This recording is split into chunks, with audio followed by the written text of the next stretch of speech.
એપરલમેન્ટ of home furnishing ધોરણ 10 વર્ષ 25-26 module 4 સત્ર 3 સંસ્થાકીય નીતિ ધ્યેયો નિયમો અને વિનિયમો અને કામદારોની સુરક્ષા. મિત્રો, આપણે જ્યારે પણ કોઈ કંપનીની અંદર કામ કરીએ છીએ યા તો કોઈ પણ નોકરી પર કરીએ છીએ ત્યારે એના નિયમો ઘણા હોય છે અને તેનું આપણે પાલન પણ કરવું પડે છે. ખાલી જગ્યા સંસ્થાકીય નીતિ ખાલી જગ્યા અને ખાલી જગ્યાની બનેલી હોય છે, જેમાં કર્મચારી, કંપની અને ગ્રાહકનું રક્ષણ કરવાનો સમાવેશ થાય છે. તો જવાબ એ ટ્રેક યોજના, બી સારી યોજના, સી ખરાબ યોજના કે ડી ટાઈમ યોજના. તો જવાબમાં આવે છે ટ્રેક યોજના. બીજો, નિયમો ખાલી જગ્યા અથવા ખાલી જગ્યા કંઈક સારું કરવાના કાર્ય તરીકે વ્યાખ્યાયિત કરી શકાય છે. તો એ માર્ગદર્શક સૂચનાઓ, બી માર્ગદર્શક સલાહ, સી માર્ગદર્શક સુરક્ષા અને ડી માર્ગદર્શક કાયદા. તો જવાબમાં આવશે એ માર્ગદર્શક સૂચનાઓ. નંબર 3, દેશમાં કામદારોની સુરક્ષા વ્યવસ્થા વિવિધ ખાલી જગ્યા અને ખાલી જગ્યા દ્વારા ફેલાયેલી યોજનાઓ અને કાર્યક્રમોથી બનેલી હોય છે. તો જવાબ એ કાયદાના નિયમો, બી સુરક્ષા નિયમો, સી કાયદા અને સુરક્ષા, ડી સાવચેતી સુરક્ષા. જવાબમાં શું આવશે? તો એ કાયદાના નિયમો. મિત્રો, ખાસ કરીને આપણે 10મા ધોરણના વિડીયો ઘણા બનાવ્યા છે અને ખાસ કરીને સેમેસ્ટર 4 પણ બન્યું છે અને બહુ વ્યવસ્થિત રીતે બનાવીએ છીએ. તો વીટી મિત્રોને ખાસ વિનંતી, જે બી વીટી મિત્રોને ટાઈમ નથી મળતો એ ખાસ વિડીયો જોઈએ છે અને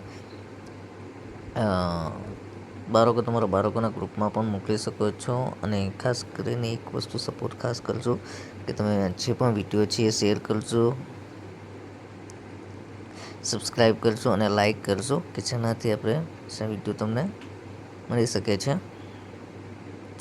ખાસ મિત્રો, ખાલી જગ્યાના 9 માર્ક્સની હોય છે. આપણે 9 માર્ક્સમાંથી 2 લાવવાના છે, એટલે ખાસ કરીને ખાલી જગ્યા વાંચશો.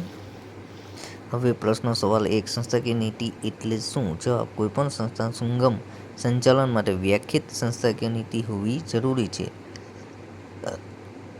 સંસ્થાકીય નીતિમાં માર્ગદર્શિકા અને પ્રથાઓનો સમાવેશ થાય છે, જે બદલામાં કર્મચારી, કંપની અને ગ્રાહકનું રક્ષણ કરશે. બીજા શબ્દોમાં કહીએ તો સંસ્થાકીય નીતિ વ્યાખ્યાયિત કરે છે સંસ્થામાં શું મંજૂર આપવી જોઈએ અને શું નહીં. સંબંધિત નીતિઓનો પ્રકાર છે. એરો કરેલું છે. આરોગ્ય અને સલામતી નીતિ કર્મચારીના સ્વાસ્થ્ય અને સલામતી સાથે વ્યવહાર કરે છે. બીજો એરો, ગુણવત્તા નીતિ વ્યવસ્થા અને દ્વારા ઉત્પાદિત થનાર ઉત્પાદનોની ગુણવત્તા સાથે વ્યવહાર કરે છે. નંબર 3, સુરક્ષા નીતિમાં ઔદ્યોગિક સુરક્ષા અને સામાજિક સુરક્ષા જેવી કર્મચારીઓની સુરક્ષા સમાવેશ થાય છે. તે વેટમાં ઘટાડો છે. નંબર 4, ઉર્જા સંરક્ષણ નીતિ વીજળી, વરાળ વગેરે જે ઉપલબ્ધ સાધનોનો શ્રેષ્ઠ ઉપયોગ કરીને બચત થાય છે. કલ્યાણની નીતિ કર્મચારી અને સમાજના કલ્યાણ સાથે વ્યવહાર કરે છે. ફરિયાદી નીતિ કટોકટી અથવા તો અકસ્માતના કિસ્સામાં કર્મચારીના ફરિયાદો સાથે વ્યવહાર કરે છે.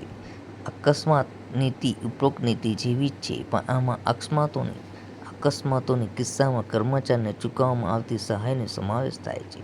મેડિક્લેમ નીતિ ગંભીર બીમારી અથવા ઈજાના કિસ્સામાં કર્મચારીને તબીબ ખર્ચની ભરપાઈ સાથે વ્યવહાર કરે છે. પ્રોવિડન્ટ ફંડ પેન્શન નીતિમાં કર્મચારીઓ પ્રોવિડન્ટ ફંડ ચૂકવણી અથવા કપાત અથવા કર્મચારીઓને પેન્શનની ચૂકવણી અથવા કપાતનો સમાવેશ થાય છે. જાતીય સંતાવણી નીતિ કાર્યસ્થળ પર મહિલાની સામાજિક સુરક્ષા સાથે વ્યવહાર કરે છે. ગ્રાહકની નીતિ ગ્રાહક સાથે વ્યવહાર કરવા અને સંસ્થા પાસેથી ગ્રાહકોની અપેક્ષાઓ અંગે માર્ગદર્શિકા પ્રદાન કરે છે. પોલિસીઝ કર્મચારી દ્વારા ઇન્ટરનેટ અને ઈમેલ દ્વારા અનુસરવામાં આવતી વાતચીત સંબંધિત માર્ગદર્શિકા સાથે વ્યવહાર કરે છે. હે મિત્રો, જે પણ પ્રશ્નો અને સવાલ છે આપણે ઘણા માર્ક્સનો હોય છે, એ ખાસ કરીને તમે વીટી મિત્રોને ખાસ છે કે ખાસ કરીને તમે લખતા રહેશો, વ્યવસ્થિત રીતે વાંચો. જેટલી વાર વાંચો એટલી વાર તમને શક્ય થઈ શકે છે.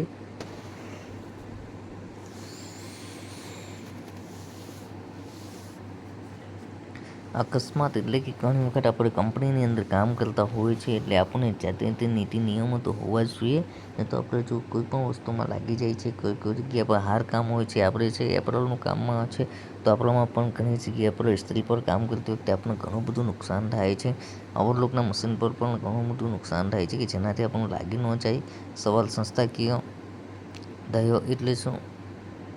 જવાબ, સંસ્થાકીય ધ્યેય સંગઠનના ધ્યેય એવા આયોજિત ઉદ્દેશ છે જે કંપનીના મેનેજમેન્ટ અપેક્ષિત છે પરિણામોની રૂપરેખા આપવા અને કર્મચારીઓને પ્રયત્નો માર્ગદર્શક આપવા માટે સેટ કરે છે. સંસ્થાકીય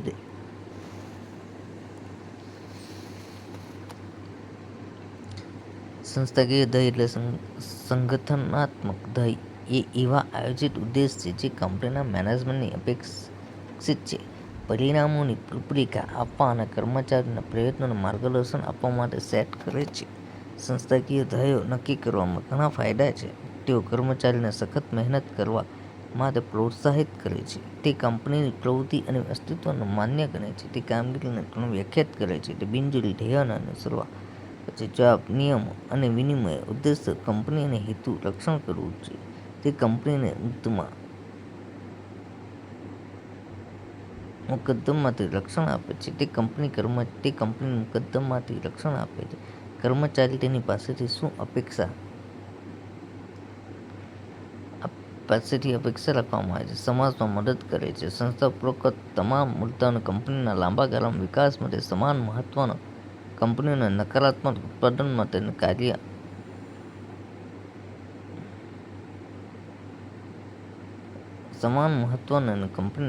ઉત્પાદકતા અને કાર્યક્ષમતાના લાંબા ગાળે સુસંગત હોવી જોઈએ.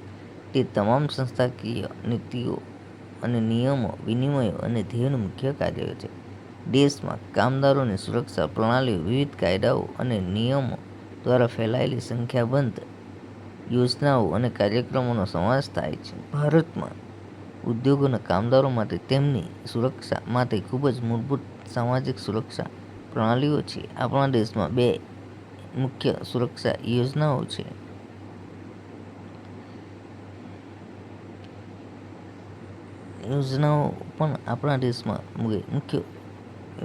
છે. એક કર્મચારી ભવિષ્ય નિધિ યોજના. આ યોજના કર્મચારીના ભવિષ્ય નિધિ સંગઠન EPF દ્વારા ચલાવવામાં આવે છે. યોજના ઓછામાં ઓછા 20 કર્મચારી અથવા તો કાર્યબળની ધરાવતી સંસ્થાઓનું લાગુ પડે છે. જો એમ્પ્લોય દર મહિને 15,000 સુધી કમાતો હોય તો તેમને કર્મચારી PF ફાળો આપવો પડશે. જો નવા નિયમો ફેરફાર આધીન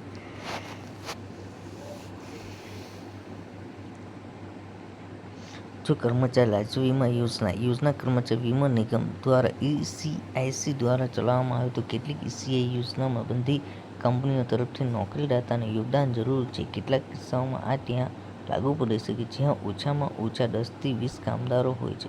ઉપરોક્ત કામદાર સુરક્ષા યોજના ઉપરાંત બાબતોનો સમાવેશ થાય છે. પહેલું એક છે પેન્શન, બીજું છે આરોગ્ય વીમો, ત્રીજું છે તબીબના લાભો અને ચોથું છે અપંગતાનો લાભ અને પ્રસૂતિનો લાભ અને ગ્રેચ્યુઇટી. મિત્રો, ઘણા એવા લાભો છે જે વ્યવસ્થિત રીતે થઈ શકે છે. મિત્રો, જ્યારે પણ આપણે કર્મચારીની રીતે કોઈપણ રીતે કામ કરીએ છીએ તો આટલા લાભો આપણને મળવા જોઈએ છે. હવે સવાલ ચોથો, કામદારોની સુરક્ષાના સરકાર દ્વારા ઘડવામાં આવેલા નિયમો સમજવા. જવાબ: દેશમાં કામદારોની સુરક્ષા પ્રણાલીઓને વિવિધ કાયદાઓ અને નિયમો ફેલાય છે. સંખ્યાબંધ યોજનાઓ અને કાર્યક્રમોનો સમાવેશ થાય છે. ભારતમાં ઉદ્યોગના કામદારો માટે તેમની સુરક્ષા માટે ખૂબ જ મૂળભૂત સામાજિક સુરક્ષા પ્રણાલીઓ છે. આપણા દેશમાં 2 મુખ્ય સુરક્ષા યોજનાઓ છે.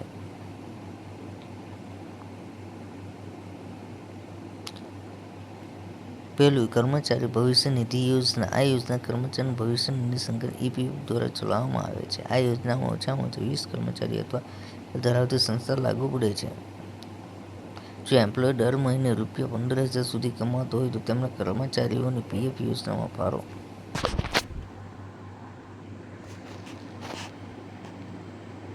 યોજનાઓમાં કંપનીઓને તરફથી